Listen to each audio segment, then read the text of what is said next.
Welcome back to the SCL Elevate versus SoaR.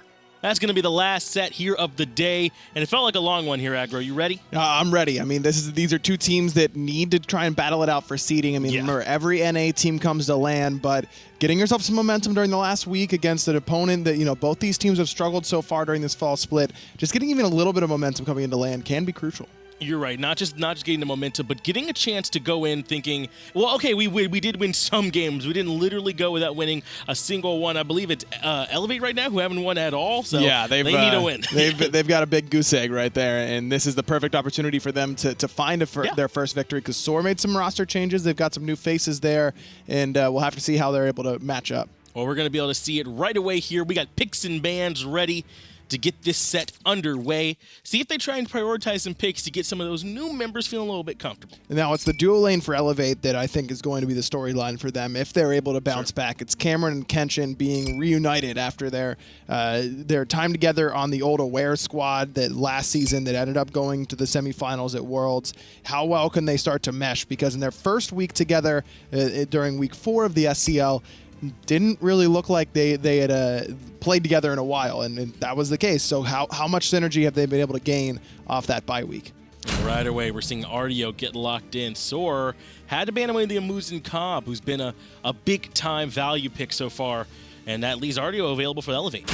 Interested to see if that's going to go into the solo lane for JacobTask or if that's going to be for Kenshin in the support role. Kenshin's a guy who likes to try out some different stuff, is willing to play things that maybe other supports don't like as much. Yeah, that's something that we've been seeing, that sometimes you can still get some value out of Artio in that support role, as SoaR lock in Raijin and Ratatoskr. Lots of control, lots of pressure. Yeah, and that's pressure in the early game, as you mentioned. That's the first thing that jumps off the page to me. But Elevate going for some early damage and pressure of their own with the Erlang, Shen, and the Anhur. Now, just because Erlang's locked in doesn't mean that Artio isn't still going into the support role, because that could be Erlang, Shen in the jungle, could still be Artio in solo with that Erlang, Shen in jungle. And I think that's the strength of Elevate's draft here so far, as I kind of spoke out of order there. It's the flex of Elevate's draft. So now SoaR still have to ban away the Geb, and Artio could be the support all along. So that way they can't focus in and ban out maybe like a big high-impact mid laner, which Elevate still need. That's true. Elevate could go for the Thoth. Instead, it's going to be SoaR banning away the Thor, making sure that DoctorL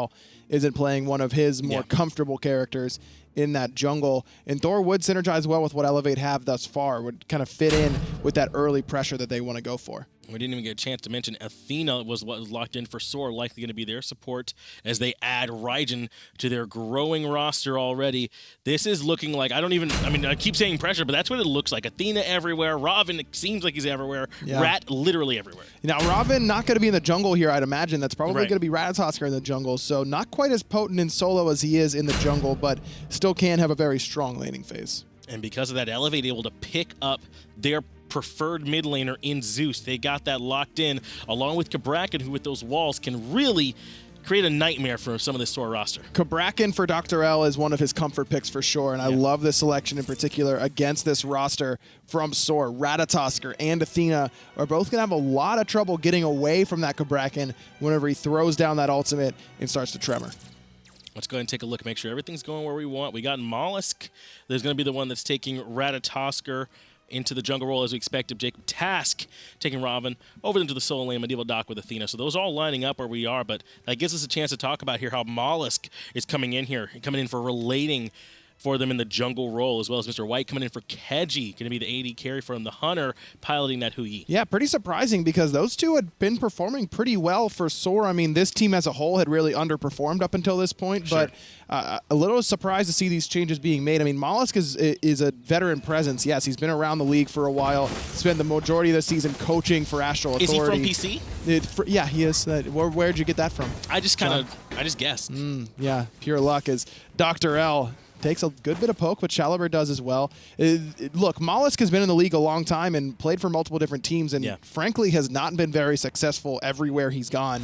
So the fact that SoaR was willing to pick him up over Relating, who I thought was a bright spot for them during this sort of down split for them, surprised me. As well as Keji, I don't know what the circumstances are for them leaving. Maybe it was those two who decided to leave all on their own, but this SoaR roster is going to have to prove that they didn't get worse with these changes. Either way, it's Cameron over here going up against MedievalDoc and Mr. White in the 1v2, as you do see the support helping out in the mid lane on the side of Elevate. Cameron looking like he's able to handle it with this Anhur. He'll be getting some solo farm. And that's what you want for your hunter in the early game, especially one who wants to be able to fight in the early game like an Anhur. Mr. White on the Hu Yi, that's like the boxing guy, but Anhur's right there with him. And in fact, if Cameron can get himself a lead, there's an opportunity for him to not only get the pressure, but find some solo kills potentially as well. Mollusk importantly able to avoid DoctorL, who's coming in looking for the stun on this Cabrakan.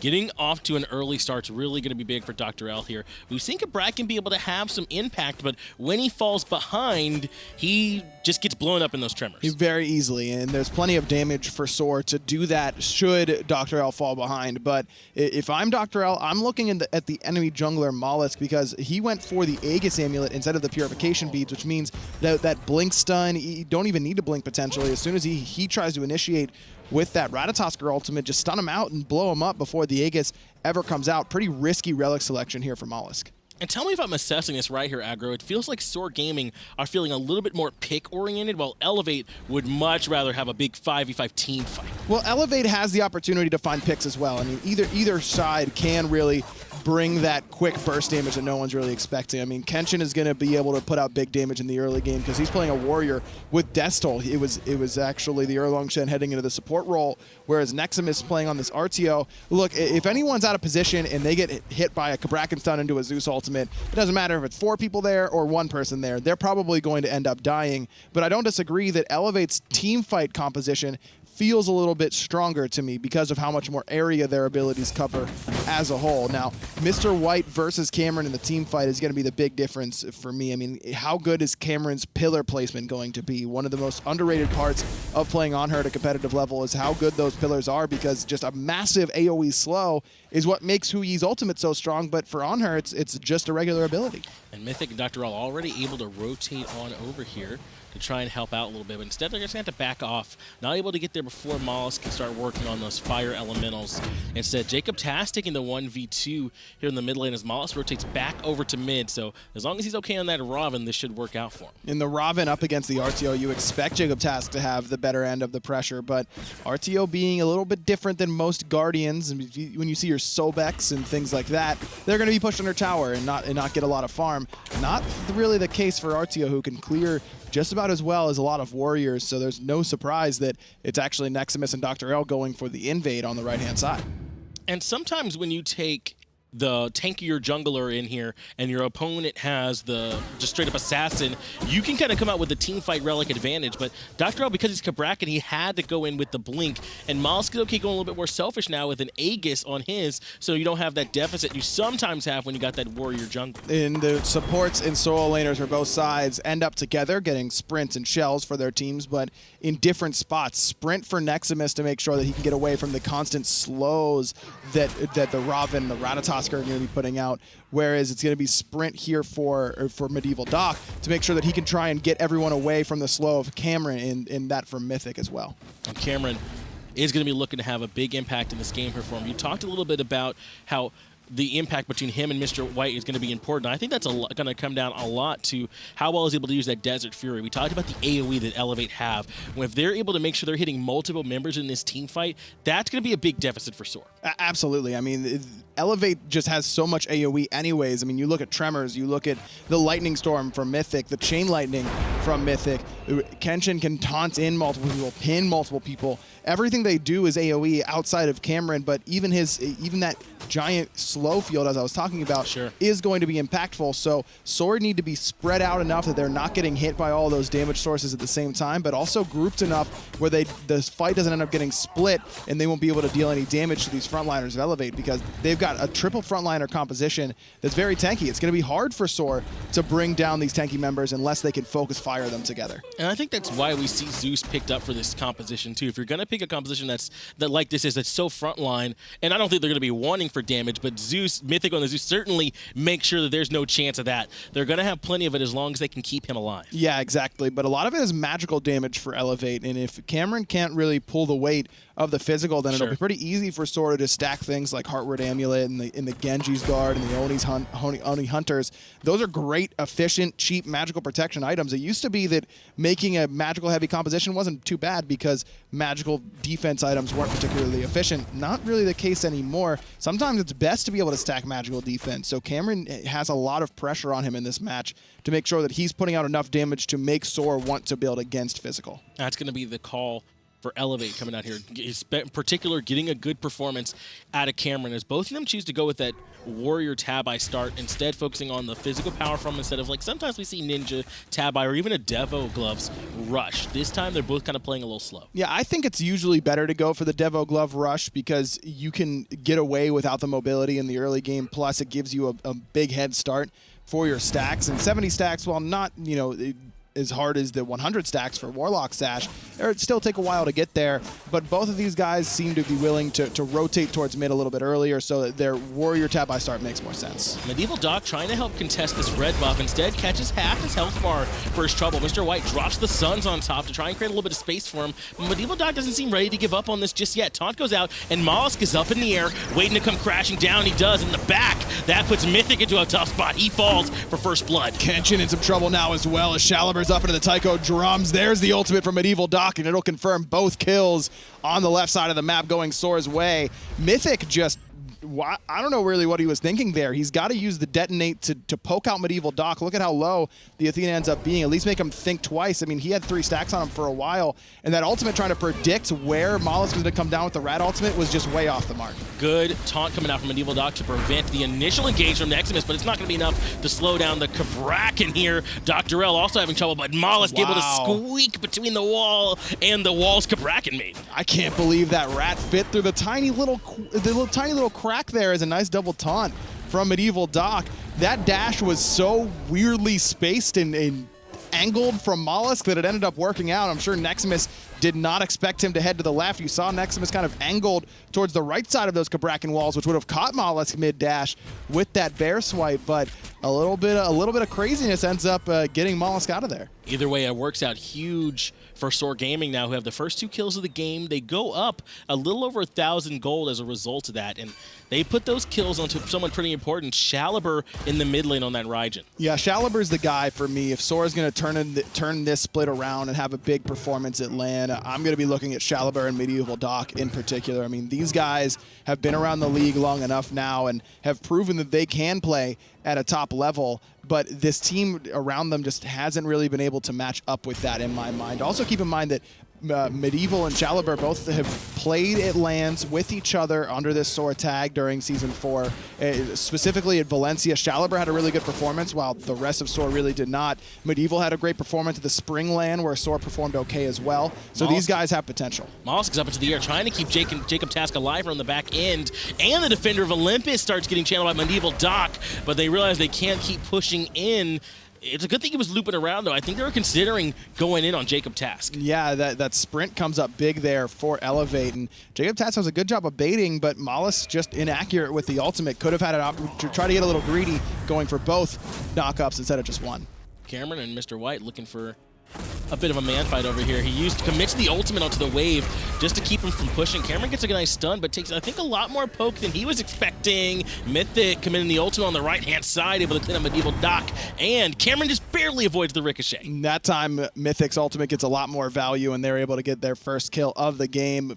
Elevate on the right-hand side and making sure that it goes to Mythic as well is a good look, because you want your Zeus to be the one who gets a couple levels and can start building into those damage items earlier on. Especially since Shalibur got a kill in the engagement. SoaR Gaming went so well for them on that dual lane side of the map. That's going to help even things out a little bit more. In fact, already a little bit ahead in the XP charts, just a little bit ahead is going to be Mythic there in the mid, because I don't think he's been rotating quite as much as Shalibur has, but he has been able to develop at least a small lead. Plus, look at all the invades that have happened for Elevate on the right-hand side of the map. That's a second blue buff that's been stripped away by Elevate. One of the speeds went their way as well on the opposite side of the map. So that's where the small level lead comes in for DoctorL, for Mythic. Nexamiss isn't quite there, but he's probably got a slight experience lead, just not quite a full level. And we saw JacobTask before we switched over here to the third person. He did go with that Mark of the Vanguard in response, I think, to some of the ticks he's taking from Nexamiss, DoctorL, as well as from even Mythic on the Zeus, trying to reduce some of that damage. Yeah, but it's physical protection that comes on this item, and he's up against a magical solo laner, a magical jungler, and a magical mid laner.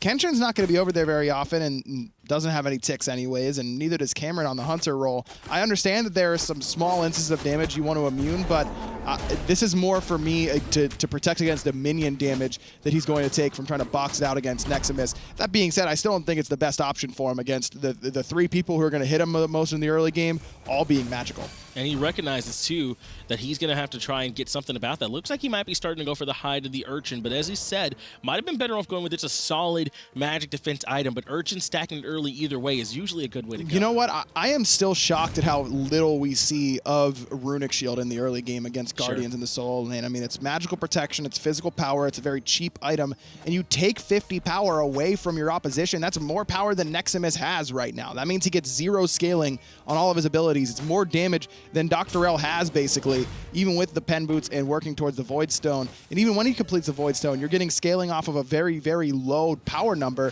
whenever you're around the solo laner. I think Runic Shield is really undervalued and would have been great in this situation. Some scary itemization, though, if you're on Elevate, might be this Book of Thoth that Shalibur's just recently finished. He did go right into those pen boots first, now finished the Book of Thoth and already getting it stacked up. So a bit of a power spike he's going to have over Mythic on that Zeus. Yeah, but it looks like he's going for a Hide of the Urchin right afterwards, and I'm not a fan of going it this early when there's not even that much damage you have to worry about from Elevate. I mean, yeah, the Cabrakan burst is going to be relevant, but you can always build some sort of magical defense later on, whether it's you could go for Stone of Fall, though that's not going to work too well in this particular composition. Genji's Guard is great on mages. It lets you get your cooldowns up sooner to make sure that you can try and get away. This early Hide of the Urchin, I think I would have rather seen him go for penetration to try and deal with all these frontliners on Elevate. DoctorL was looking for aggression, and he found it with Mollusk and everyone else here. Mr. White drops the stun, but he gets low. DoctorL unafraid to just return down the damage. Mollusk drops in, gets the stun, but the taunt was even better coming out here in response. Mollusk now does get the return kill eventually onto DoctorL, so he wasn't able to quite live. Mythic walked in, though, and took way too much damage right away. Then MedievalDoc's going to get another one, this time onto Cameron. Kenshin's very low, but Nexamiss completely healthy. He chased down Mollusk on the backside of that. Was a really good initiation by DoctorL. Ends up going south because of how much damage the rest of SoaR was able to do. And you're right, Mythic stepping up that quickly, and he dies before the Aegis goes off. Not sure if he even had it there. Might have just bought it as he's waiting to respawn now that he's level 12. Either way, the fight does not go the way of Elevate there. SoaR does come out on top. Their gold lead doesn't extend too much from it, though, sitting still at about 1,000, and really not too much up on the map that they look trying to aggress onto either. So it's like, it's okay, Elevate. Those are the kind of fights it's okay to lose, at least for now, because not too much is given up on the back end. Right, but the problem is that they did have that experience lead that they're probably going to lose at least a decent portion of because of the fact that everyone from SoaR is going to be able to stick around and farm up. Look at the decrease there in the XP charts. What was a 2,000 plus experience difference, now only down to about 500. So it ends up being at least semi-significant for Elevate to have lost that fight.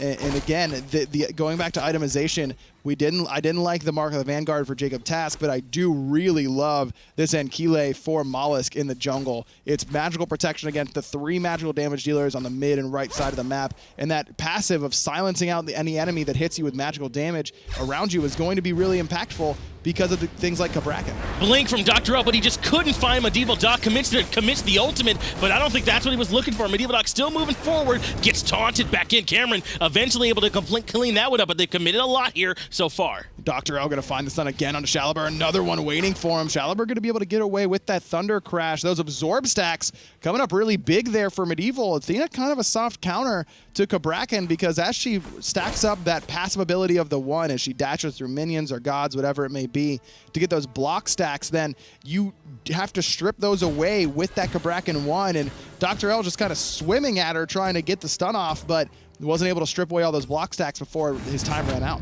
And I'm thinking Mythic came up big for him that way because it did take a little while for DoctorL to get the initiation that he wanted off in that last fight. But Mythic places his ult so perfectly. Everyone kind of has to move through it. That's where everyone is. That's a big part of why everyone ends up being low, and Cameron can come in and help clean up. So still a good fight for Elevate to try and return back some of that XP they lost as Nexamiss continues to just duke it out with JacobTask. And again, the itemization, the Jade Emperor's crown here for Medieval, trying to reduce physical power from Kenshin and Cameron will be impactful, but not necessarily the item that I think would have served him best here. Heartward Amulet right after that Hide of the Urchin would have really helped out him and his squad to make sure that everyone is getting more protections against this magical roster. I mean, you're so used to playing against a physical jungler, a physical soul laner, magical guardian, you know, all these things that you kind of get lulled into buying the same thing every game, but you have to be able to look at the enemy composition and think about what would end up working best for you here. I also think Kenshin's been looking good as once again CaMeRxNii is the one they're choosing to commit onto. Shalibur trying to create some space for him and actually does so rather successfully. Mollusk now the one that gets pinned in by a good impale from Cameron. Trimmers to keep him out, but the dash from Mollusk is available and he's able to get out of there. Shalibur, good job saving your support. Nice sprint there from Medieval, got him out just in time, and he's going to be able to back and ult right back in to make sure that Elevate can't do the Gold Fury. Now, they did commit all 4 ults on this side of the map, so it wasn't going to be quite so easy to find that Gold Fury. Mr. White takes a ton of damage from Cameron's impale. Yeah, Cameron's been hitting some hot impales. DoctorL, though, takes a good bit of poke in return. This time, the Cabrakan is going to have to back off after being the frontliner in that little engagement they had in that mid jungle. Fortunately, nothing is being taken so far. These Oracles are still a little bit away from respawning, which could be another place where they want to fight. We're 17 minutes in here, though, Aggro. Gold lead, only about 400. Things are all but even. Who do you want to see be the next person to make a move? Well, Elevate has an excellent early game composition, and they can try to force these things like the Gold Fury, but they need to be careful because they don't have any ultimates. Good news for them is that SoaR just doesn't know. Mr. White's here, but has the ultimate, wants to drop it and try and seal it away, but it's still going to go Elevates. Elevate are able to secure it, no problem. Mr. White, though, did everything he could to contest that one. No one really seemed to recognize that it was happening. They got a ward there, but I think they pulled the Gold Fury down low enough to where they couldn't see it. I think I'd like to see Mr. White drop that ultimate right away. He kind of hesitated to try and use the ticks of the ultimate to steal it away. You want to drop it, see if SoaR will or Elevate will kind of panic and drop the Gold Fury and then use the Ricochet to try and be the steal factor. Either way, can't really fault him too much. It's got to be the rest of SoaR there in position to try and defend that in the first place. No one was really there, so now Elevate do get to go back now and push things a little bit ahead. When it was SoaR who, for a little while there, it felt like they were the ones that had the momentum. Of course, this still isn't a very large or substantial lead or anything like that, but Elevate now the ones who've taken the Gold Fury can start looking for this Portal Demon, where I think we actually have Mollusk forced up in the air. And it's Mollusk still up with his ultimate, did not go up into the air, and Nexamiss has just been able to push out this lane pretty heavily. He's got himself a 2-level lead, and in large part due to the invades on the right-hand side, and Mollusk is now just not going to be able to really gank this Artio. I mean, she's level 17, Hide of the Urchin's done. You just don't have enough damage between Ravana and Ratatoskr to find that kill, and even in the 2v1. No, she's been farming really well over there, has Nexamiss up against JacobTask. It's going well for her. Now she's going to be to the part where she can start rotating in and having real big impacts in these team fights. As you said, the sort of hybrid build that she's gone is going to give her some opportunities to have a lot of control when she does come in. Yeah, I think that Elevate really want Nexamiss to step up and start coming into these fights sooner rather than later, because he's got that 2-level lead right now over JacobTask, and you want to utilize that while you can, as Mr. White's going to jump in aggressively onto Cameron, who is able to hold all his relics and not worry too much. And really, these two hunters, you don't see hunters usually fight as much as these two have, and it's been pretty even both ways. Sometimes Mr. White's able to get the better end, sometimes Cameron, but no solo kills quite yet. They've been happy to duke it out, and Cameron was wise to back up. Mollusk was lurking in the wings that time. If Cameron had stepped up, I think even a little bit further forward, they could have went in on that and tried to make something happen, but instead, he's looking okay, able to get back to base as everyone goes ahead and backs off for the moment. And next engagement with Gold Fury down, likely going to be on the solo jungle side, as Portal Demon is still up. And Portal Demon could go down just as fast as Gold Fury did for either side. I mean, now that SoaR has some more items completed, Hide of the Urchin's done for Shalibur, which means he can start building into some much-needed penetration to try and punch through this front line of Artio, Cabrakan, and that Erlang Shen. Maul's trying to make up for some of this, though, going with that tanky rat build that we've been seeing a lot more of lately with the mystical male following in next. So he'll have a bit of a frontline presence for him as he does secure his own speed buff. Nexamiss unable to come in and make any kind of contest happen. Actually going up onto the trees, looking to crash down because they recognize Portal Demons being started up. Using the Desert Fury does help secure it in Elevate's favor, and on top of the Taiko, drums comes through as well. Mollusk really low. It's actually inside those walls, so Cabrakan still falls down to Mythic, though. JacobTask now the furthest one forward. DoctorL ultimate does such a good job there of locking down Mollusk. Now JacobTask trying to run away, but Nexamiss is just being a nightmare in this front line. No one can really get away from him. And is continuing to push forward. Cameron finds MedievalDoc as our fight splits into two different directions. Mr. White falls as well, surrounded by 4 members. And Nexamiss continuing to 1v2 against JacobTask. Good job with the overhead kick, immuning the damage, because it just might have been enough. Nexamiss can still force these two out. In fact, might be able to dive this tower and make something happen on a JacobTask. Meanwhile, the rest of Elevate can just go for the Fire Giant itself. They had a couple members back come through that portal, and no one from SoaR is going to be even close to trying to seal this away. This was a really good call from Elevate, especially from Nexamiss, to recognize that he had pressure in the middle lane, freeing up this Fire Giant from the 2 members that were still alive. Now it goes down for free on all 5 members, and they have finally a real lead. Even though they're not far ahead in gold, that Fire Giant augments it. And again, that ultimate from Shalabur just didn't really do a lot in that team fight because he just doesn't have any damage or penetration. I mean, he was hitting DoctorL with it, but DoctorL didn't really care because he's got plenty of protection with the Void Stone and with the natural tankiness of being a Guardian. JacobTask was forced out of that fight very early on, didn't really have an impact, and look at what Nexamiss did. He chased down just about everybody on SoaR to get them out of that fight. This was a fight that Elevate just outright won in my mind because of itemization. It's itemization that made it so SoaR couldn't really contest with what Elevate was putting down. And it really feels like the big one for him is the experience lead, which is being, I think, really isolated with Nexamiss and JacobTask. Nexamiss so far ahead of his opposing solo laner. JacobTask can't quite have the same impact that Nexamiss can on this Artio. Not at all. I mean, like I said in that fight, Nexamiss is able to chase down how many members of SoaR? I mean, he puts 2 members underneath the tier 2 tower and no one can really do anything about it. He's the one in the thick of things. And again, a lot of it comes back to DoctorL's excellent Cabrakan ult and allowing Mythic to get some easy damage off onto Mollusk, who is pretty tanky on this Ratatoskr between the Enkile and the Mystical Mail, but not to Mythic, who has that Obsidian Shard done, the Dynasty Plate Helm with the penetration there as well. Gold Fury's the call. Shalabur and Mr. White both have their ultimates, but it doesn't look like they want to come in here and fight it. Successful zoning by Kenshin over there, as well as DoctorL, frees it up. Gold Fury goes down. Now that gold leads up to about 6,000. I like what JacobTask is doing, though. He knows that Gold Fury is going to be gone to Elevate no matter what. SoaR doesn't want to contest it, so what does he do? He goes over to the right-hand side of the map and gets at least a little bit of gold and experience for SoaR, plus a little bit of map pressure on that right-hand side. It also forces Nexamiss to de-group with his team and make sure that Jacob isn't going to continue to push that right-hand side. Now this tier 1 on the left is going to fall to just 3 members, but this is a fight that SoaR has a much better chance of winning if Nexamiss isn't in it. And this is the fight Elevate need to win. This is where the real lead starts to come from this gold on the map in the form of these towers. And if they can get this tier 2 down, then that's where they can really start to move away. Mollusk, though, still hanging around on the side of the fight so he can loop in.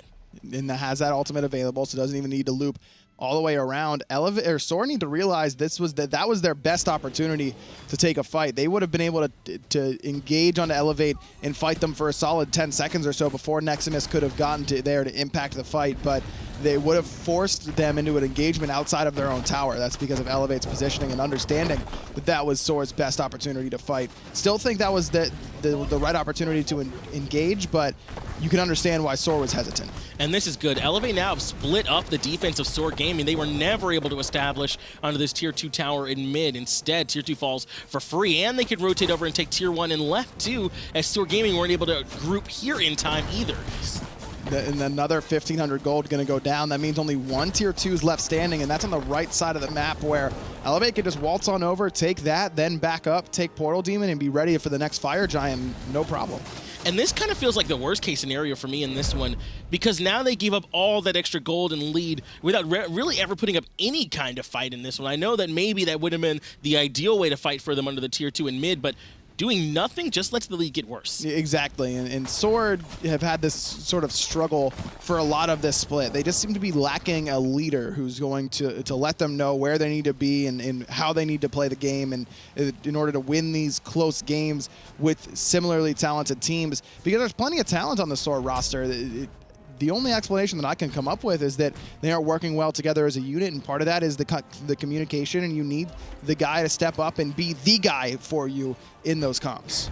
Now that the Fire Giant's fallen off, only a minute away from it respawning, Elevate take the Portal Demon again, free and clear without anyone around to try and contest. Fire Giant will be back up in 45 seconds. And what SoaR Gaming have done here is they let a lead that was around 5,000 to 6,000 balloon up to closer to 11,000 to 12,000 in favor of Elevate. Now it's going to be way harder for them to fight back in on the Fire Giant. And what choice do they have? I mean, if they give up the Fire Giant, yeah, they've got to go back and fight by their Phoenix now. And with the Fire Giant buff and all these power items completed, good luck with that, because Elevate has Rod of Tahuti done for Mythic in the mid lane. Titan's Bane's going to be done for Cameron as soon as he backs to base. In fact, he's going to be full build, picking up the end of that Titan's Bane and the Aussie, plus the Emperor's Armor for Kenshin means that even underneath your Phoenix, you're not going to have as much protection because that Phoenix is going to be debuffed with that item choice. SoaR just is going to have it's a tough task to try and come back in this one. Now the Fire Giant's up. It's going to be taken down because it doesn't look like SoaR want to fight there. As you said, the call they're going to make is try and find the Phoenix. Mollusk, though, has some relics forced out for free as he's way too far forward. Wall means he's going to use the ultimate as well, and he is going to use that through the Cosmos to get back, but now Elevate have a chance to push in with some key cooldowns not available for the jungle. Now, it is pretty important that DoctorL's ultimate is no longer available, because that's really set up nicely for Mythic with this Zeus ult. But without Mollusk having his Aegis or his ultimate, that means that even without that Cabrakan ult, he's going to be pretty much free pickings for Elevate. Looks like the call is going to be to push down in right lane, where they don't quite have the mini wave right there with them. They got one moving up in mid too, thanks to Nexamiss, who's kind of doing the 1-4 right now, helping to push it up and try and once again split up the defensive SoaR, which we know is possible. They did it on the tier 2s. JacobTask underneath this tower trying to make sure that it stays defended. Nexamiss will get poked out a little bit, down to about 3/4 HP, but that regen's going to make that irrelevant. Blink in from DoctorL, immediately dropping the Thunder Crash on top from Mythic. Lots of damage from that, creating a little bit of space for the back line as it's Mollusk who gets blown up, and Mollusk who didn't have his Aegis. Now it's JacobTask getting locked down underneath the cripple fill from Nexamiss. See you later, Phoenix on the right. That looked easy. Nexamiss barely even took any damage from diving all the way in to basically the Titan room of SoaR there, and now Elevate is going to pick up the wave in the mid lane, try and do the exact same thing in mid. And Mollusk won't be here for this defense. It'll be a 5v4 against a fully Fire Giant team. Talk comes out from MedievalDoc on the Nexamiss, though, but Nexamiss doesn't even look like it. MedievalDoc looks like the one who's gotten locked down underneath the ultimate from DoctorL, which came back up. He gets taken down by a combination of Cameron and Mythic, and Phoenix in mid falls as well. Elevate playing this very patient, gonna head on over to the left side Phoenix now, and again, pick up the wave to make sure they don't have to worry about the backdoor protections being there and making that Phoenix even tankier than it needs to be. Could have potentially gone for the end of there, but without Zeus ultimate, that's a pretty big deterrent. That's your main AoE damage to try and bring down the Titan. And I'm not in the comms or anything, but it feels like this game was lost after that Fire Giant as JacobTask gets taken out. Landing actually down on Mythic. Good target from Mollusk, but really not able to get anything more out of it. Has to use the Thorns right away, but they just stop looking at him and instead take the Phoenix. Elevate gonna back up, though. Decides they don't want to go for the end, even with the Titan completely exposed, in large part because of the fact that there's no minions there to tank up that Titan for them. Everyone's very healthy, and many of the members of Elevate still have relics, but decide against it and just trying to play a little bit safer. Instead, going to pick up the Gold Fury on their way back to base, denying that from SoaR, making sure that every single person on Elevate is going to be full build before their final push. Yeah, it feels a lot like that team fight around the Portal Demon was what kind of did it here for SoaR. Elevate were able to come back, get the Fire Giant off that, able to go in and get the tier 2, really start expanding their lead off that, get another Fire Giant. Now they've taken all 3 Phoenixes off the map, and that's such a hard game state to fight back from. And SoaR just got to kind of think about what they want to do in game 2 of this set, because it looks like Elevate is all but sealed up their first victory of the fall split. And that's rough, when you're the ones that give up that first victory to this team. But Elevate look good, and SoaR are going to have a little bit of growing pains while they're working on getting Mollusk and Mr. White up to working here with this team. So they believe this team's going to be better in the long haul, so maybe got to pay a little bit here against Elevate. Yeah, I mean, both these new additions haven't really made an impact here for SoaR so far in this set. I mean, Mollusk had the one decent play on the left-hand side where he looked pretty good setting up for SoaR rather, and then able to escape with a nice dash into the wall. But ever since then has really been pretty much invisible in this game. Mr. White, his highlights just include the lane boxing with Cameron, has not been an impact in these team fights at all. Who has been an impact though is Nexamiss on this Artio. Ever since that fight, that Portal Demon has been a real terror for SoaR Gaming to try and deal with. Now Elevate again, playing a little bit patiently, have DoctorL trying to clear up some minions and split the focus of SoaR Gaming one more time as they look to break down the Titan, which has absolutely no defenses up, and it's in its most weakened state. Nexamiss goes in first, drops down the ultimate, does Mystic. The Zeus got it, channeling on top of it as well as the sun's raining down, but really it feels like a little bit too little, too late, as Elevate have no problem cleaning it up in 31 minutes. And that was pretty clean from the get-go. I mean, there was that one bad engagement where SoaR able to get the first 2 kills by Elevate's red buff, with Mythic's ultimate being way off the mark and the communication just being a little bit shoddy there for Elevate. After that, it was pretty much clear skies for them.